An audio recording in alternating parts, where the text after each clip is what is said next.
Hello, Graham Osborne with the Bryce's Crossroads Foundation, and we are back in Vicksburg, where we will be learning about the 113th Illinois Infantry, who was heavily involved in the 1863 Vicksburg campaign and would later be in the thick of the fight at the Battle of Bryce's Crossroads in 1864.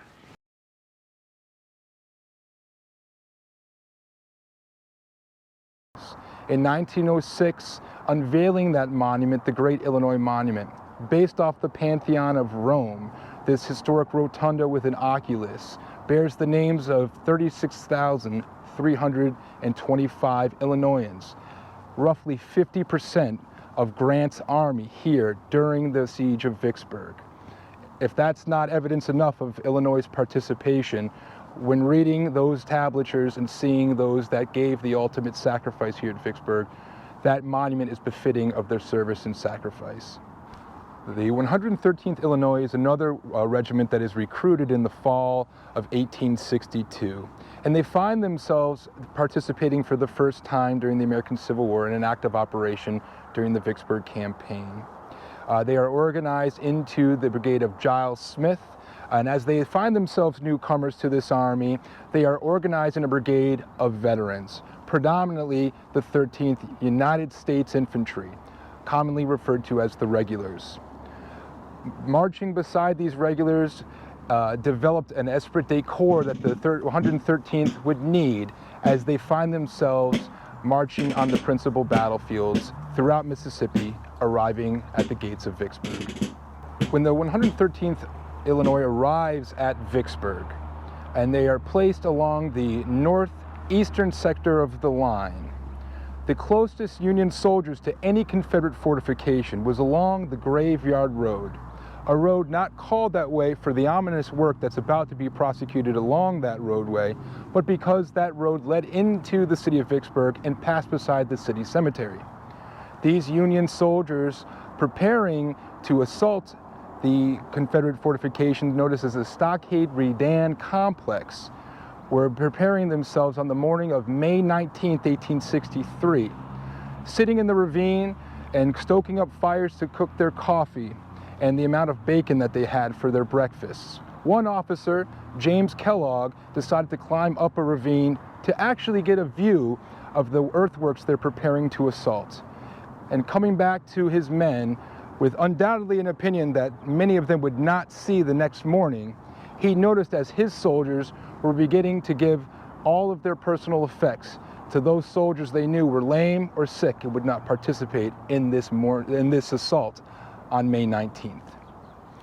At 2 p.m., as the cannons rang, the 113th, with the entire brigade of the entire division of Frank Blair, following the Graveyard Road, along the roadway and north into the ravines in front of the Stockade Redan, are immediately consumed with Confederate artillery and musketry. The 113th, as they get to the bottom of the ravine, find a tanglement of abattis, which for this would be felled trees and telegraph wire.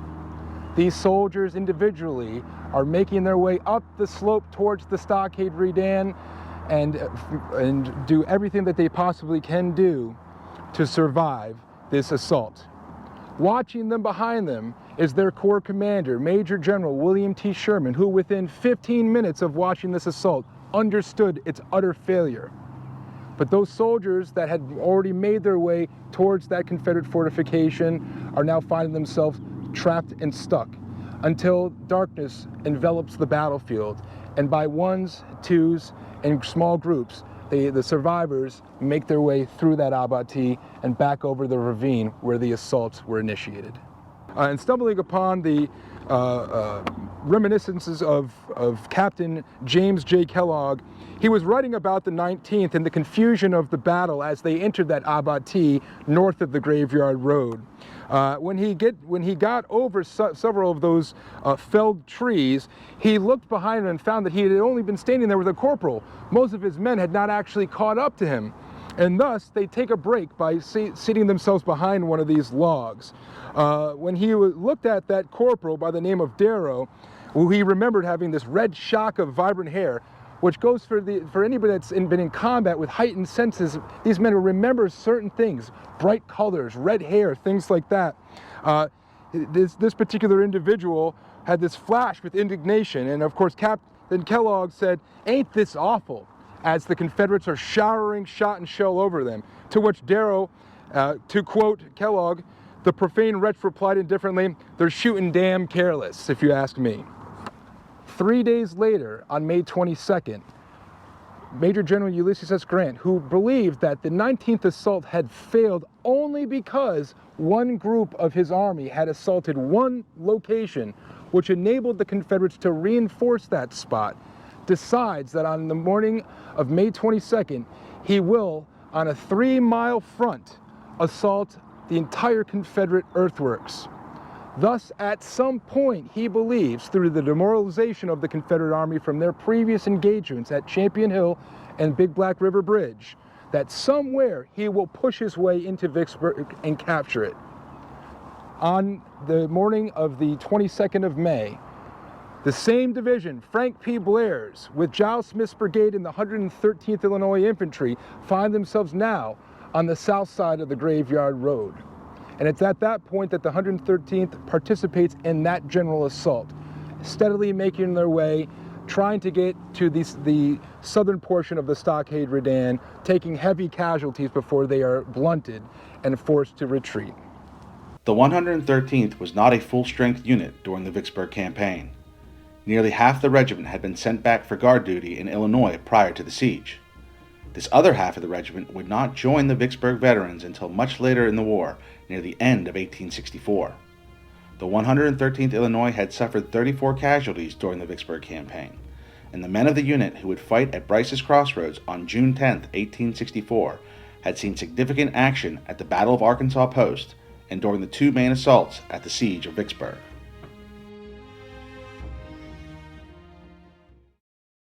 An often repeated myth about the Battle of Bryce's Crossroads is that a significant portion of the Union infantry here were green or new troops without combat experience. But research shows that many, if not most, of the Union infantry, including the 113th Illinois, were already battle-hardened veterans by the time they marched into North Mississippi in June 1864. The 113th, as part of the All-Illinois Hogue's Brigade, will be exhausted and sunstroked by the time they reach the battlefield here at Bryce's Crossroads. The unit would fight amongst the tombstones of the Old Bethany Church Cemetery and would take the brunt of the punishment delivered by Morton's Confederate artillery as they thundered towards the crossroads. On June 10, 1864, the 113th Illinois would experience their most intense fight of the entire war. They would suffer nearly 150 casualties, much costlier than any of their previous fights in Arkansas and around Vicksburg combined. Though they were exhausted and took heavy casualties, the 113th Illinois stood their ground for as long as they could. Now, a monument has been placed to commemorate their service here at the Battle of Bryce's Crossroads.